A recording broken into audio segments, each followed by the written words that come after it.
चलिए आइए, एकदम झकास हिसाब है, ठीक है। वास्तविक संख्या का यानी कि रियल नंबर के एकदम बेहतरीन हिसाब, और हमेशा वो बोर्ड में अबे करेला 5 नंबर में आना तो 3 नंबर में आई कि अबे करे। ठीक, चलो बोर्ड पर देखो, कहता उदाहरण नंबर कितना बा 3। उदाहरण नंबर 3, दर्शाइए कि एक धनात्मक विषम पूर्णांक 4q + 1 4q + 3 के रूप में होता है, जहाँ q कथी है पूर्णांक। तो सबसे पहले के मान के बनाम खूब बढ़िया से ध्यान से देखो बउआ, आई तो अबे करी की। चलो ध्यान दो, एकरा के बोर्ड मॉडल हिसाब लिख लिया। कैसे लिखबा, बोर्ड मॉडल।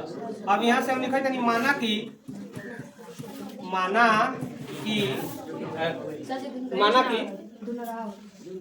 कौन बात नहीं, माना कि एक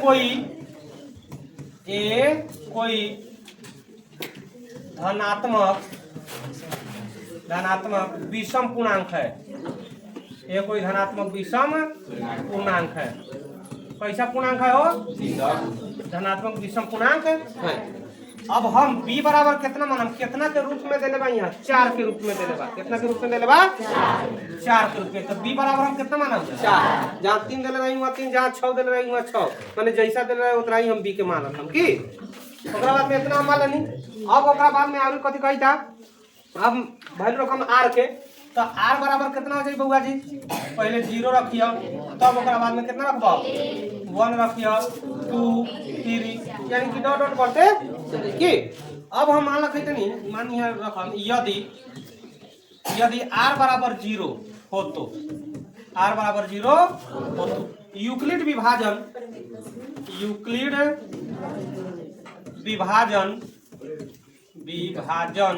कथी से, प्रमेयिका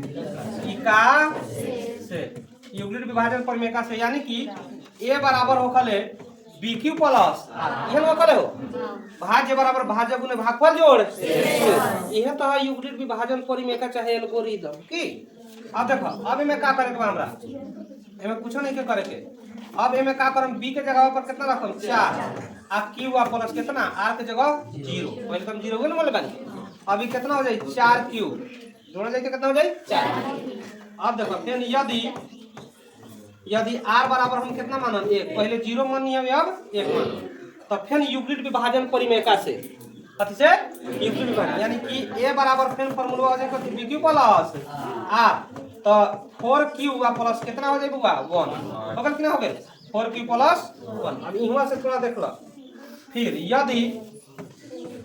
यदि फिर r बराबर कितना रखल जाओ 2, तो a बराबर कितना हो जाए bq प्लस r, कहने का अर्थ है 4q प्लस 2 हो जाइयो। फिर यदि बउआ जी यदि r बराबर कितना रखम 3, r बराबर कितना रखम 3 तक रखें के बाद, तो a बराबर कितना हो जाए bq प्लस r, यानी कि 4q आ प्लस कितना 3, बस इतना है तक हम मान रखे तो कि 4 व 5 रख सके में कौन प्रकार के दिक्कत है, लेकिन यहाँ हमारे डले बा 4q प्लस 3। अब इतना चीज हमार हो गए, एमे केहू के दिक्कत नहीं है कि दिक्कत बा। अब थोड़ा सा भाषा आइए कर, थोड़ा सा भाषा है, तो यहाँ हम लिखम जते बड़ा कीजिए a बराबर कितना मान ले बनी धनात्मक विषम पूर्णांक ना, यहाँ लिखम अतः a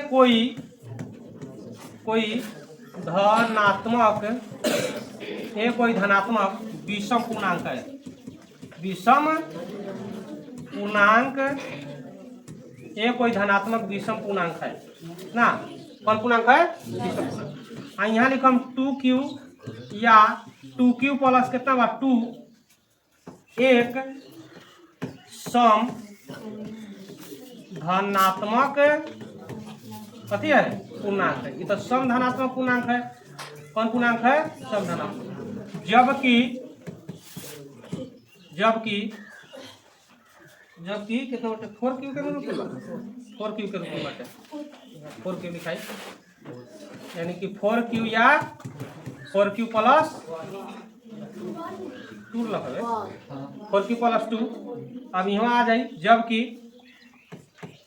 4q प्लस 1 या 4q प्लस 3 एक धनात्मक एक कथी एक, जबकि एक धनात्मक विषम पूर्णांक है। विषम पूर्णांक है, विषम पूर्णांक। ई तो हो गए 4q प्लस 4q या 4q प्लस 2 कथी हो गए सम धनात्मक पूर्णांक। हमार 4q प्लस 1 या 4q प्लस 3 कथी हो गए विषम धनात्मक पूर्णांक। लेकिन हम एक कथी मान ले बानी धनात्मक विषम पूर्णांक, कथी मान ले बानी धनात्मक विषम पूर्णांक।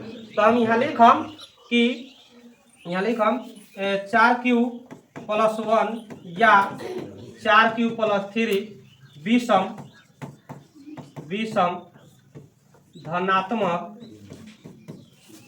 धनात्मक पूर्णांक, विषम धनात्मक पूर्णांक का रूप हो सकता है, विषम धनात्मक पूर्णांक का रूप हो सकता है। अतः एक कोई धनात्मक विषम पूर्णांक है, यहाँ 4q है इतना एक सम धनात्मक पूर्णांक है, जबकि इतना इतना एक धनात्मक विषम पूर्णांक है। अब यहाँ लिखा इतना इतना विषम धनात्मक पूर्णांक का रूप हो सकता है। बस ये तो आंसर हो जाएगा। क्या क्यों दिक्कत सब उतारा